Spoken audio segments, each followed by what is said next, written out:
What's the story, Morning Glory? What is the word, Hummingbird? Thank you so much for clicking on my channel and for joining me for this review of 90 Day Fiancé.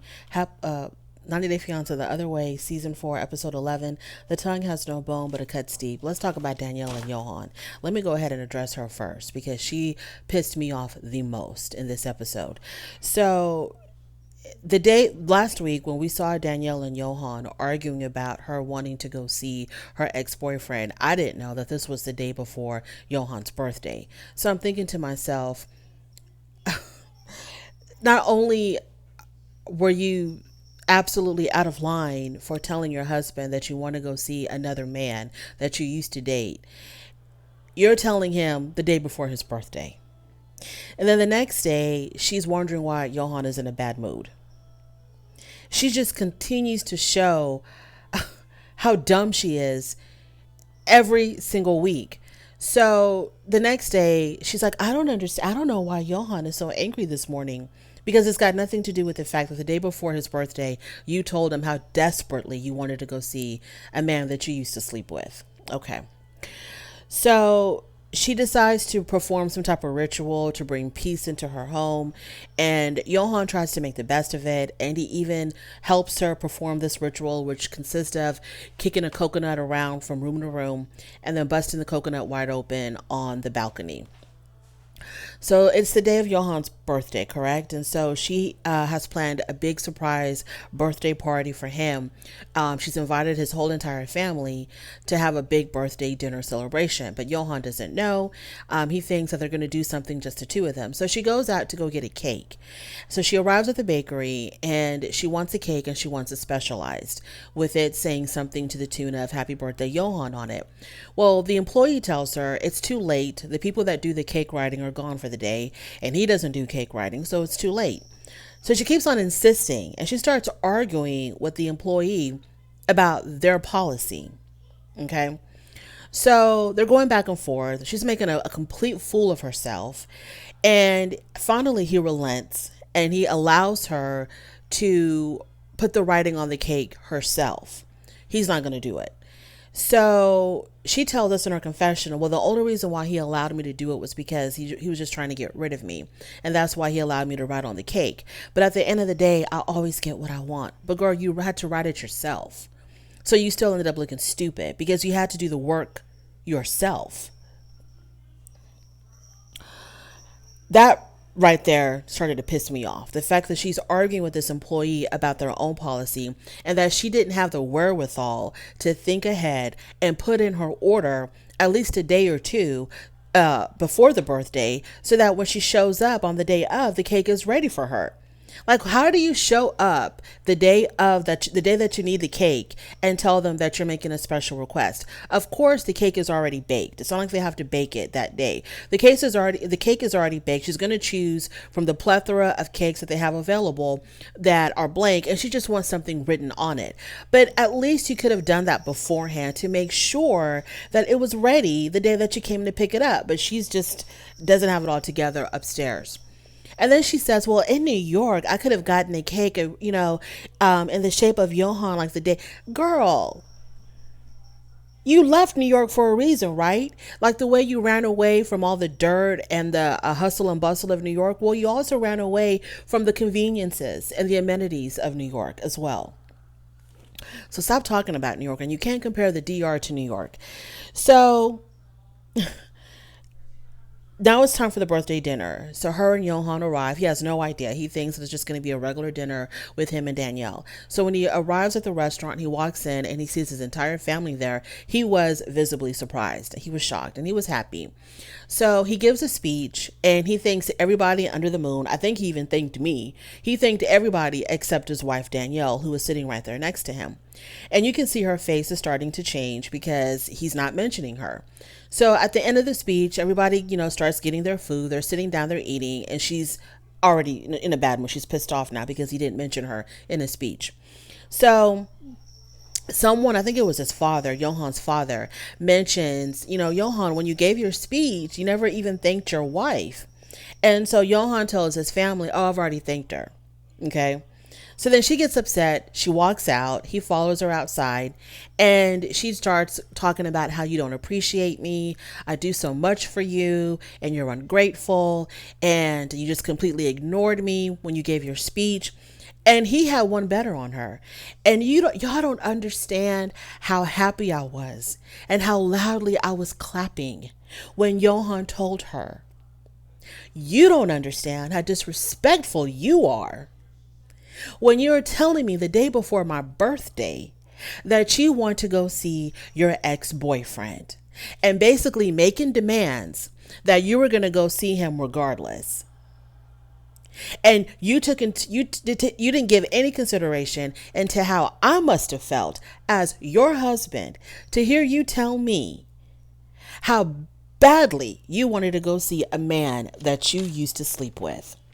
How about that? How about them apples, Danielle? So then she turns on the waterworks when she knows that she ain't got nothing to say and that he made a very good point. She turns on the waterworks and she starts crying and she starts whining about, my whole life is dedicated to you and it's just about you. I do everything for you. And in her confessional, she's got the audacity to tell us that she has made this man's life a lot better. She's made his life a whole lot better and he doesn't see it and he's just really ungrateful. And then she tells Johan that she's done for the night. She wants to go back home. And so he tells her the keys are over there. Don't let the door hit you where the good Lord split you. And she was out of there. He goes back and he enjoys the rest of the dinner with his family, the dinner that she paid for with his family. First of all, Danielle should not have mentioned how she felt about the speech at the party. She should have put on a brave face, put on a fake smile, continue with the festivities because you're in front of his family. Okay, his family has nothing to do with whatever you're upset about. She should have just gone on with the dinner because she paid for it. Gone on with the damn dinner. That just shows how stupid she is because she paid for the damn dinner, couldn't even enjoy it. Go on with the festivities, and then later on when y'all are back home, then you can address him with how you felt. It wouldn't even matter because he still would have hit you with the 1-2 punch about how disrespectful you are when you told him that you really wanted to see another man. And then not only are you telling it to him, but you're telling it to him the day before his birthday. And he told her, you ruined my birthday. You absolutely ruined my birthday. So I don't want to hear about you whining about how I did not show you any type of appreciation in my speech because you ruined my birthday. I am here, but I'm not happy. Because my wife told me the day before my birthday that she really wants to go see another man. A man that you broke up with. Y'all broke up for a reason. That relationship didn't work out. If this man was so special and so wonderful and so amazing that it's worth you breaking up your marriage for, then you should have just stayed with that man.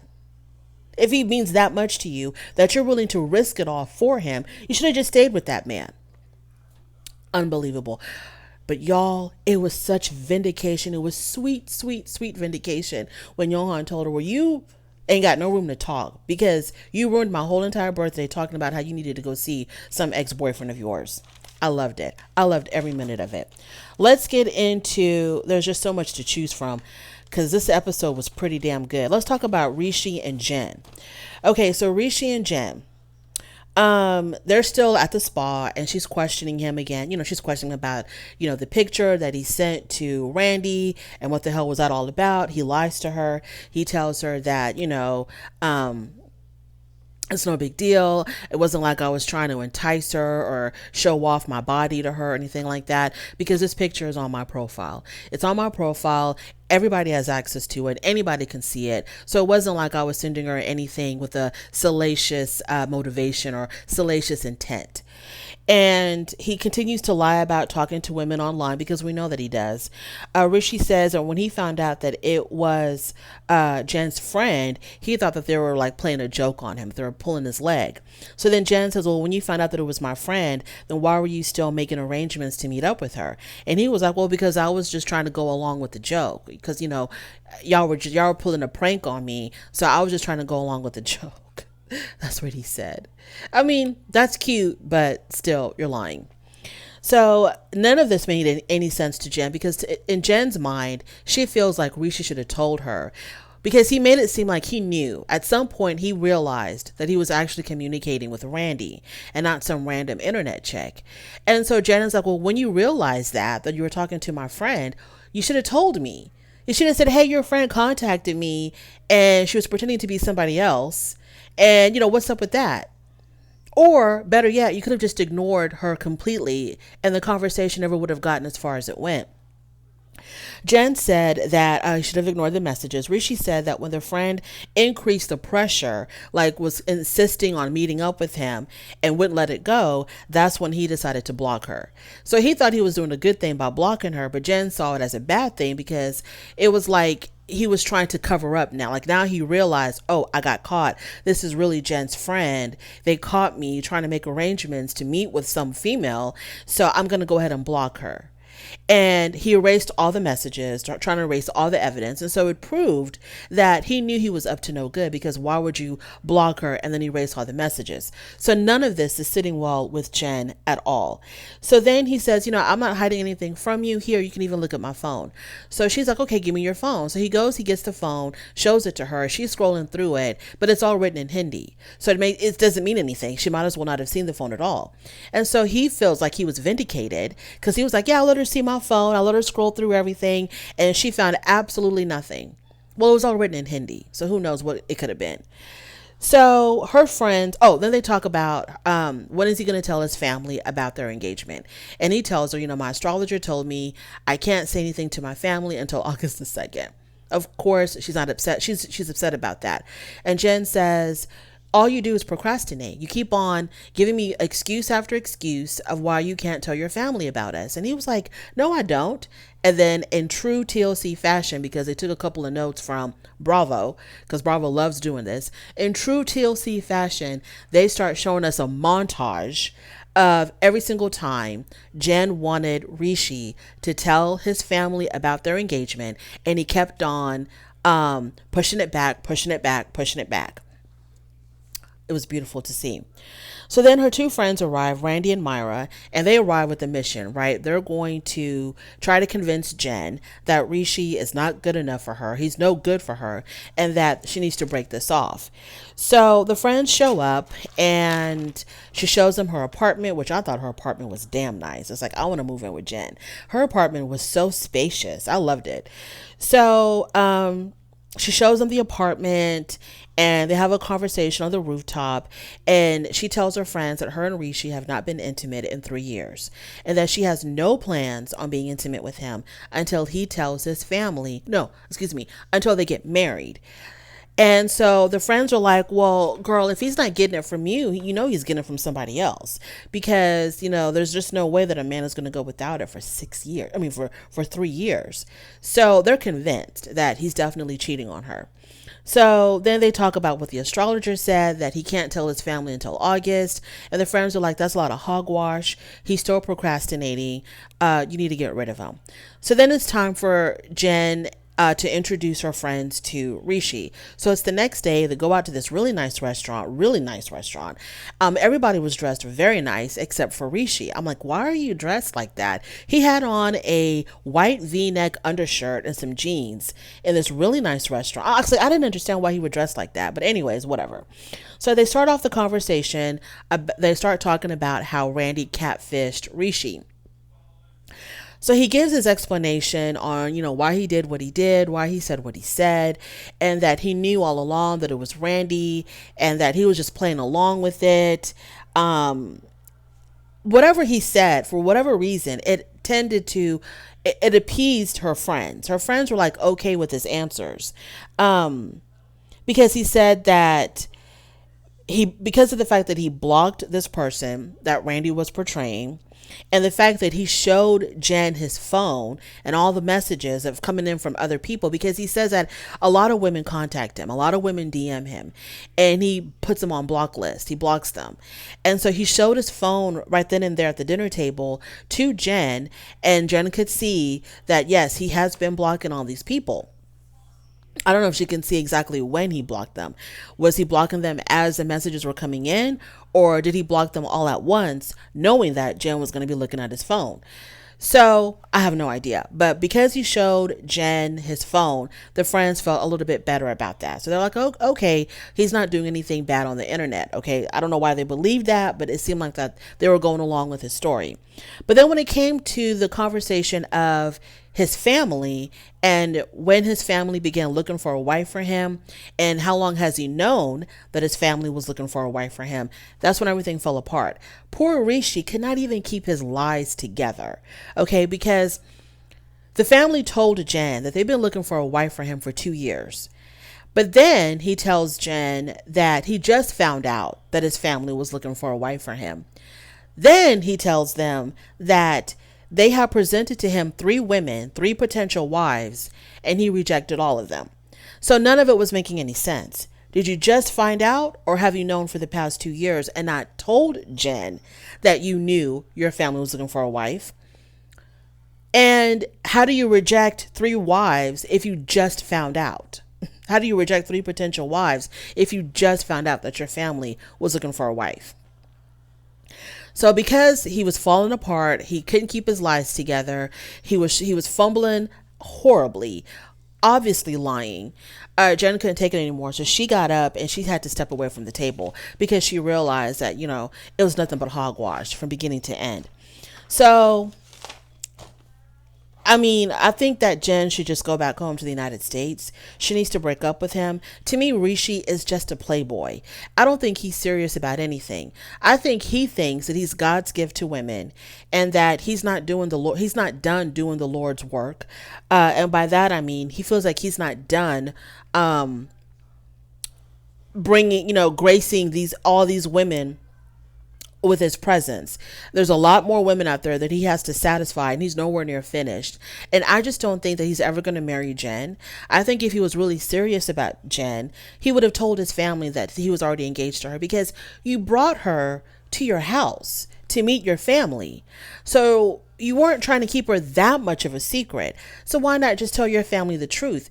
And his father's no longer living. I think he does have an uncle who's like the patriarch of the family. But it seems like his mother, sort of like, his mom is not as intense as Sumit's mom. Because Sumit was scared to death of his mother. He had the fear of God in him, okay, from his mom, because Sumit knew that his mom meant business, and that if the mother knew that he was marrying Jen and all of that, the mom would have cut him off, and she did. I don't see Rishi's mom as being that intense. And so I don't think that Rishi's mom would go to that extent of disowning him or not speaking to him ever again if he were to tell his mom that he's engaged to Jen.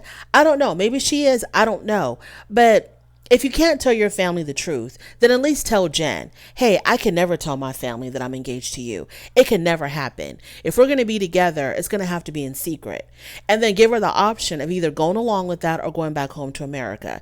But the fact that you just keep on stringing her along, and I don't think his family would even have that bad of a reaction if he did tell them, makes me think that he doesn't have any intentions of marrying Jen. He's just toying with her, and she needs to let that go. She really needs to let that go. She needs to go back to America and break up with him. I don't really care for her friends, but I kind of agree with them that this is just not the one for her. Moving on to, let's talk about Usman and Debbie. So it is time for Debbie to meet Usman's family. And so they take a trip to where he's from and his hometown. And she's very nervous because she's so much older than him. She doesn't really know how his family's going to react. And Osama himself is also very nervous because he doesn't know, what was he nervous about? I forgot what he said. He was nervous about something. Oh, he's nervous because he never told his parents. Oh, no, he's nervous because his parents he feels like his parents might have a problem with Debbie because she's from a different culture, different religion. So he's worried about that. And he hasn't told his parents yet that Debbie's there to stay. And so on their way to the parents' home, they have that conversation. And he tells her, yeah, I haven't told my parents that you're here, that you moved here permanently. I'm expecting you to tell my parents. And Debbie didn't like that. And so she's like, okay, it seems like the red flags are back. Just when I started feeling a little bit more comfortable, a little bit more trusting with Osama, now, the distrust is creeping back in because he never told me that he didn't tell his parents. And I think she had to ask him about it. Otherwise, he probably wouldn't have told her. So then he tells her, you're going to tell them that you're here permanently. But because we saw the clip of next week's episode where it shows Osama telling Debbie that his intention is for her to bring him to the United States, now we see why he didn't tell his parents that Debbie was moving there permanently, because he's still trying to finesse her to try to go back to the United States. So they show up at the parents' home. Nothing really crazy happened at the parents' home. Because she's so self-conscious about their age gap, she brought up the age difference. And I felt like, if they're not talking about it, you don't have to bring it up. But she brought it up, and his parents were like, hey, it's fine. It's cool. The fact that there's this huge age gap, if he's happy, we're happy, it's cool with us. But in their confessional, the father said, we have no choice. He wants to be with this woman. So if he wants to be with her, we can't tell him no, because, he's really into her. So we have no choice. So that basically told me they'll probably have a lot of issues with Debbie, but they're not going to say anything because their son has made up his mind that this is the woman that he wants to be with. So Debbie feels a lot better because they're more accepting of her. They were very gracious. They're very welcoming to her. And she felt also a little bit better because Osama's father is a little bit older than she is. He's 68 years old. But girl, he looks like he's about 20 years younger than you. So it really doesn't matter that he's 68. He still looks a lot younger. So you're going to be walking down the street, or you're going to be in a restaurant somewhere, and you're still going to look like, the daughter-in-law that looks way older than her husband's parents. Just saying. So everything went well. They had tea. They had a good time, and it is what it is. But because of they gave us a clip of next week's episode where Osama's telling her, we don't know in what context, but it seems like they want us to believe that Osama's intention is for them to go live in America. And we're going to see how that goes. So maybe the reason why the parents are so accepting of Debbie and not really fighting Osama on this is because they're playing along. They're part of the plan of Osama going to America and, getting a better life in America so that he can start sending them some money. Even though the family seems to be doing very well, or pretty well financially, but the parents and the sister are just going to go along with it and be like, hey, yeah, we love you, Debbie. We accept you, Debbie, because they know at the end of the day, their son is going to be getting a better opportunity in America. We'll see how that goes. If Osama is going to tell Debbie that his intention is for them to go to America, I'm going to be like, wow, Osama, you did that. You did that. You had this woman travel all the way to Morocco, believing that she was going to be starting a new life in Morocco.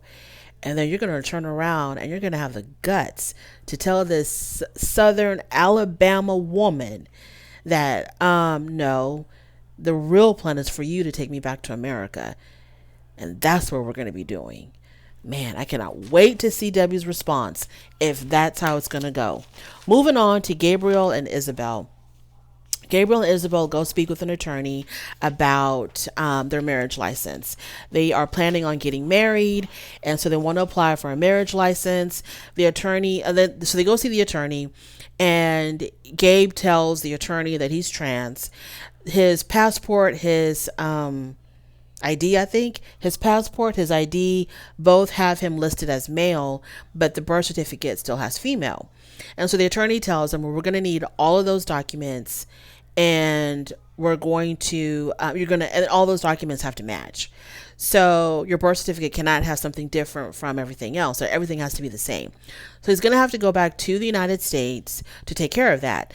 And Isabel is upset because she's like, why didn't you take care of this before?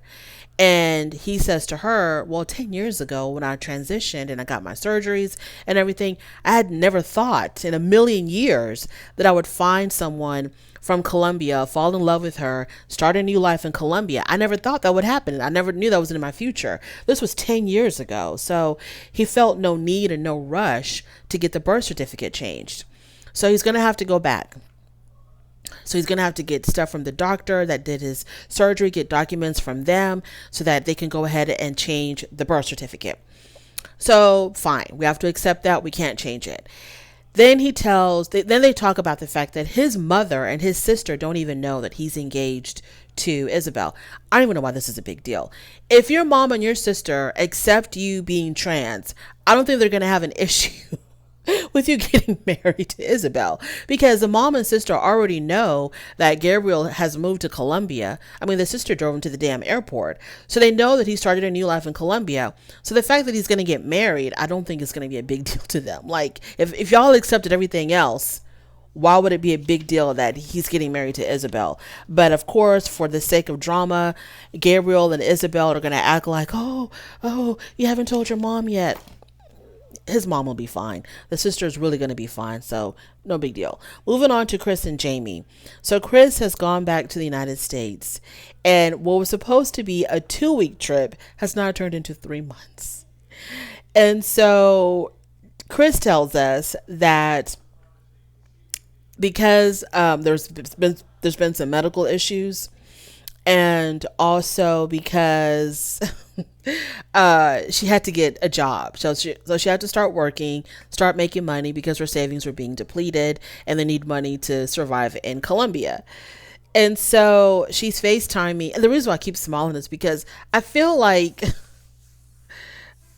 I don't know, Chris, it seems like to me, Chris, she seems like the kind of person, even though she talks about needing medicine, I think her medicine is the type that grows out of the ground. I think her medicine is the type that grows out of the ground, and you can puff past it. So anyways, I think that's probably what she needs to help with her pain, but let's move on. So, we see Chris and Jamie FaceTiming each other. Poor Jamie has, C19 again. And the last time she had it, she had to be hospitalized. So she's probably very worried about her health, but she's suffering alone. She's suffering alone because Chris is still in America and has not returned. And so they start arguing about the fact that there's no communication between them. And this is very triggering for Jamie, because this has happened before, where Chris had cut off communication and Jamie didn't know what the hell was going on. And so even though now they are communicating, it's nowhere near as much as Jamie would want. She tells Jamie, I've only talked to you like 3 times or something in the last 3 months. And Chris's excuse is that she's working. She says, look, I'm working several jobs. Every time you try to contact me, I'm at work because I have to make money. Chris tells us that when she arrived in Colombia, the plan was, and she told us this before, that she was going to be the breadwinner. She was going to take care of Jamie. She was going to take care of all of their finances. Now she's telling us that Jamie quit her job. No, that Jamie took time off from work. And then her boss had called her and told her, either you come back right now or you're not going to have a job. And so Jamie decided to not go back to work. Chris said that she even told Jamie that she didn't have to go back to work.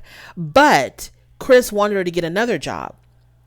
And so I was like, why would you tell her to get another job? Why would you tell her to not go back to that job if you really wanted her to work anyway? And then you expected her to go find another job. So why couldn't she just go back to her old job? When her boss called her and said, hey, you need to come back to work, why couldn't you let her go back to work since you needed her to work anyway? Because now Chris is upset that Jamie still hasn't found a job and that the financial burdens are all on her. But she had a job and you told her to quit. And you told us that you were going to be the one financially responsible for the both of y'all, that you were going to be the main breadwinner. So what the hell is going on? So Chris ain't coming back. Point blank period. Chris is not, if you've been there for 3 whole months, you're not coming back. And the fact that you're not even talking to her because you don't want to have to face her questions. It's not because you're working. It's because you don't want to have to face her questions when she starts interrogating you on when you're coming back, because you have no intentions of coming back. So Jamie talks about how I need you here. I need you to come back. Chris says that nothing is ever good enough for Jamie. The girl wants you to come back. Y'all are married. What do you mean nothing's ever good enough for her? She wants you to come back home. You did move to that country, right? Or did we just all imagine that? You moved to Colombia to be with your wife, or to marry Jamie and to live with her and to live there permanently. And now you're making all of us feel crazy because you're saying that nothing is ever enough for her. The only thing she's asking you to do is to go back home. So Chris gets upset. She walks away from the computer. And that's the end of that. Chris ain't going back. Chris had a taste of Colombia, realized it was too hard. She didn't like it. Now she's back. And to hell with the fact that she's married now and she has a whole wife waiting for her. To hell with all of that. She ain't going back. She's not going back. Debbie, come back home. Chris is already home, so we ain't got to worry about that. Jen, come back home. Gabriel and Isabel, okay, they're the only ones that are thriving in their new life. They're the only ones that are doing well. So I know Gabriel is going to be going back to Colombia. Not worried about Gabriel not returning. Johan, kick Danielle to the curb. Let her go. And that's another thing about Johan and Danielle. Danielle, to me, I feel like she's treating Johan as just like her boy toy. I don't think she's really respecting him as a man and as a husband. I think she just sees him as a piece of meat. You know, he's a good looking hunk of a man. The first thing that she ever told us about him was that, you know, of what he was working with, talking about how it was as long as her arm from the elbow to the wrist. That's the first thing that she ever told us about him. So that's how she sees him. He's just a boy toy to her, a plaything to her. She's not taking him seriously. And that's how she had the audacity to tell him that she was going to go see her ex-boyfriend, or that she wanted to go see her ex-boyfriend, because she doesn't really take him seriously as a man. And remember she told him when they were looking for an apartment, she said to him, "You're my wife because I make the money. You're my wife because I support you." She does not see him as a leader, a man, a husband. He's just her little plaything. He's only useful to her when the sun goes down. Okay, the rest of the day she really doesn't take him seriously. Thank you so much for joining me. I really do appreciate you spending your time with me. On your way out, please don't forget to rate the video. If you like this content, go ahead and subscribe, and I'll definitely talk to you later. Bye.